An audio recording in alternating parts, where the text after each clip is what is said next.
గోపాల్ అనే వ్యక్తి కొన్ని రోజుల కిందట ఒక బ్యాంక్ లోన్ తీసుకున్నాడు. ట్విస్ట్ ఏంటంటే మొత్తం ఇల్లంతా కూడా వీడియో తీసి అందరికీ నమస్కారం. నేను మీ సత్యబాయ్ పిల్ల. వెల్కమ్ టు వాయిస్ ఆఫ్ సత్యబాయ్ పిల్ల. ప్రస్తుతం ఉన్న ఈ సొసైటీలో చాలా వరకు అందరూ కూడా మర్యాదగా పరువుగా బ్రతకాలనే చూస్తారు. కానీ కొన్ని పరిస్థితుల్లో కొంతమందికి అనుకోని సంఘటనల వల్ల రోడ్డు మీద పడవలసి వస్తుంది. ఇదిలా ఉంటే కొంతమంది కావాలని ఒక దురుద్దేశంతో ఇదే సొసైటీలో ఇదే సమాజంలో కావాలని కొంతమంది ఏదైనా బాకీలు ఎగ్గొట్టడానికి లేదంటే తీసుకున్న లోన్లు ఎగ్గొట్టి వేరే దిక్కును పొదుపు చేసుకోవడానికి వేరే దురుద్దేశంతో కొన్ని పన్నాగాలు పన్నుతూ ఉంటారు. కానీ కొంతమంది అనుకోని పరిస్థితుల వల్ల వాళ్ళు తీసుకున్న లోన్లు కానీ బాకీలు కానీ తీసుకున్న తర్వాత నిజాయితీగా కట్టాలనుకున్నా సరే వారి యొక్క కుటుంబ పరిస్థితుల వల్ల లేదంటే ఆర్థిక పరిస్థితుల వల్ల లేదంటే అనారోగ్య పరిస్థితుల వల్ల కొంతమంది రోడ్డు పడాల్సి వస్తుంది. అదేవిధంగా జరిగింది రాజన్న సిరిసిల్లాలోని ఇందిరా కాలనీలోని ఒక జంట యొక్క పరిస్థితి ఇదే విధంగా జరిగింది. అయితే ఏం జరిగింది అనే వివరాలు చూస్తే కనుక రాజన్న సిరిసిల్లాలో ఇందిరా కాలనీలో ఒక అనుకోని ఒక దారుణం జరిగింది. గోపాల్ అనే వ్యక్తి కొన్ని రోజుల కిందట ఒక బ్యాంక్ లోన్ తీసుకున్నాడు. ప్రైవేట్ బ్యాంక్ అనగా ఐకేఎఫ్ అనే ప్రైవేట్ బ్యాంకులో 8 లక్షల లోన్ తీసుకుని ప్రతి నెల తన యొక్క ఈఎంఐలు అనగా వాయిదాలు చెల్లిస్తూనే ఉన్నాడు. అనుకోని ఆర్థిక మరియు అనారోగ్య పరిస్థితుల వల్ల తన యొక్క ఆరోగ్యం క్షీణించి తనకు షుగర్ ఉండడం వల్ల ఒక కాలు తీసేయడం జరిగింది. అయితే ఈ పరిస్థితుల్లో ప్రతి నెల సక్రమంగా వాయిదాలు చెల్లిస్తున్నటువంటి ఈ గోపాల్ అనే వ్యక్తి గత ఒక 4 నెలలుగా బ్యాంకుకి సంబంధించిన ఈఎంఐలు చెల్లించడానికి కొంచెం ఇబ్బంది పడి అదేవిధంగా రికవరీకి వస్తున్నటువంటి బ్యాంకు ఉద్యోగం కూడా రిక్వెస్ట్ చేయడం జరిగింది. అయితే వాళ్ళు కూడా ఒక 4 నెలలు చూడడం జరిగింది. 4 నెలలుగా వాయిదాలు చెల్లించడానికి ఇబ్బంది పడుతున్నటువంటి గోపాల్ని చూసి బ్యాంక్ సిబ్బంది కూడా 4 నెలల నుంచి తిరుగుతూ వారి రిక్వెస్ట్ చేస్తూ ఉన్నారు. ఈ విషయాన్ని యాజమాన్యానికి తెలియజేయడం జరిగింది. ఇక ట్విస్ట్ ఏంటంటే ఎంత యాజమాన్యానికి తెలియజేసినా ఈయన యొక్క ఆరోగ్య పరిస్థితికి బాగాలేకపోయినా వాళ్ళ డ్యూటీ వాళ్ళు చేయాలి కాబట్టి వాళ్ళకు ఉండే ప్రెజర్ వాళ్ళకు ఉంటుంది కాబట్టి వాళ్ళకు యాజమాన్యం నుంచి ఉండే ప్రెజర్ వల్ల కూడా వాళ్ళు వాళ్ళ యొక్క బ్యాంక్ మొత్తం సిబ్బందితో కలిసి వాళ్ళు రికవరీకి రావడం జరిగింది. గోపాల్ యొక్క పరిస్థితి చూసి వాళ్ళు మానవత్వంగా ఎంత చలించినప్పటికీ కూడా వాళ్ళు ఏమీ చేయలేని పరిస్థితి అయి ఉండొచ్చు, లేదంటే దక్షిణంగా వాళ్ళ యొక్క డ్యూటీ వాళ్ళు చేయడానికి ఇంటిని స్వాధీనం చేసుకోవడానికి పన్నాగం కావచ్చు. ఏది ఏమైనప్పటికీ కూడా రీసెంట్ గా బ్యాంక్ సిబ్బందితో ఇంటికి రావడం గోపాల్ యొక్క పరిస్థితి చూసినప్పటికీ కూడా వారందరూ కూడా ఒక ట్రాప్ చేసి ఒకసారి మీరు బయట ఉంటే మొత్తం ఇల్లంతా కూడా వీడియో తీసి మేము మేనేజ్మెంట్ కి పంపించుకోవాలి అనే ఒక చిన్న మాట చెప్పడం వల్ల వీళ్ళు బయటకు వచ్చి కూర్చోవడంతో దాన్ని అవకాశంగా తీసుకుని ఏదో కొన్ని సామాన్లు బయట వేసి ఆ వీడియో తీస్తున్నామని చెప్పిన మాటలు కాస్త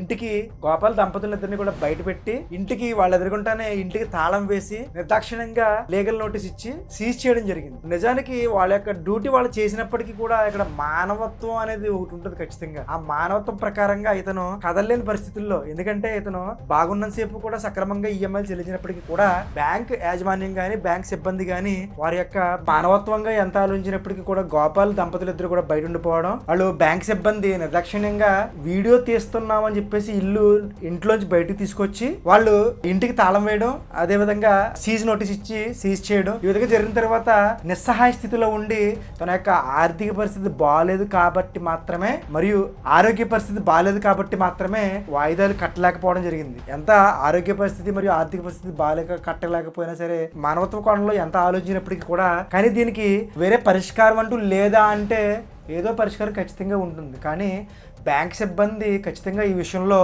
కొంచెం అమానుషంగా మానవత్వ కోణం మర్చిపోయి మాత్రమే చేశారని చెప్పుకోవాలి. ఈయన యొక్క ఆరోగ్య పరిస్థితి బాగాలేదు కాబట్టి గోపాల్ ఇప్పుడు చాలా ఇబ్బందుల్లో ఉన్నాను కాబట్టి కొంచెం ఇబ్బందులు తగ్గగానే తన యొక్క ఈఎంఐలు కడతానని కూడా రిక్వెస్ట్ చేయడం జరిగింది. అయినప్పటికీ కూడా ఆ రిక్వెస్ట్ ని అతని యొక్క అభ్యర్థనని వాళ్ళు పట్టించుకోకపోవడము, ఆ పట్టించుకోకుండా వాళ్ళని ఈ గోపాల్ దంపతులు ఇద్దరిని కూడా బయట కూర్చోబెట్టి వాళ్ళు ఇల్లు సీజ్ చేయడం జరిగింది. అయితే ఈ విధంగా ఈ దయనీయ స్థితిలో నిస్సహాయ స్థితిలో ఉన్న గోపాల్ దంపతులు ఇద్దరిని చూసి ఇరుగు పొరుగు వారు మరియు చుట్టుపక్కల వాళ్ళు వచ్చి కూడా చాలా జాలిపడడం జరిగింది. ఎందుచేతనగా గోపాల్ పరిస్థితి ఏ విధంగా ఉంది అంటే ఆరోగ్యపరంగా తనకు ఇబ్బంది పడి షుగర్ ఉండడం వల్ల ఒక కాల్ తీసేయడం వల్ల అతను నడవడానికి కూడా ఇబ్బంది పడుతున్న సందర్భంలో భర్తను చూసి బోర్ను విలిపిస్తున్న భార్యను చూసి ఆ దంపతులిద్దరిని బాధను చూసి చుట్టుపక్కల వారు అందరూ కూడా చాలా బాధపడడం జరిగింది, ధైర్యం ఇవ్వడం జరిగింది. చాలా మంది ఉద్దేశపూర్వకంగా ఎంతో మంది బ్యాంక్ లోన్లు ఎగ్గొట్టడము, బ్యాంక్ లోన్లలో మరియు చాలా ఫేక్ సర్టిఫికేట్లు కానీ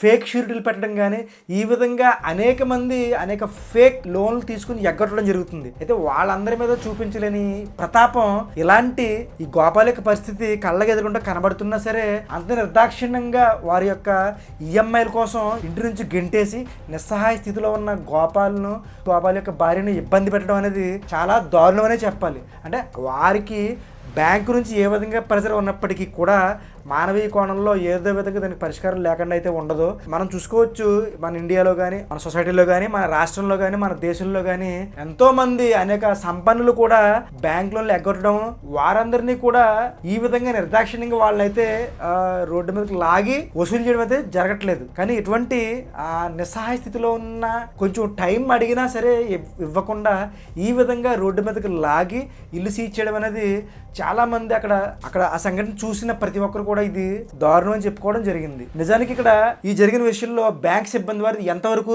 సమంజసం, ఎంతవరకు కరెక్ట్, ఎంతవరకు తప్పు అనేది కామెంట్ రూపంలో తెలియచేయండి. గోపాల్ యొక్క ఆరోగ్య పరిస్థితి తొందరగా కోలుకుని తన యొక్క కుటుంబం ఆర్థికంగా మరియు ఆరోగ్యపరంగా స్థిరపడాలని భగవంతుని మనసారా వేడుకుంటూ మీ సత్యబాయ్ పిల్ల. ఇలాంటి మరిన్ని వీడియోల కోసం చూస్తూనే ఉండండి వాయిస్ ఆఫ్ సత్యబాయ్ పిల్ల.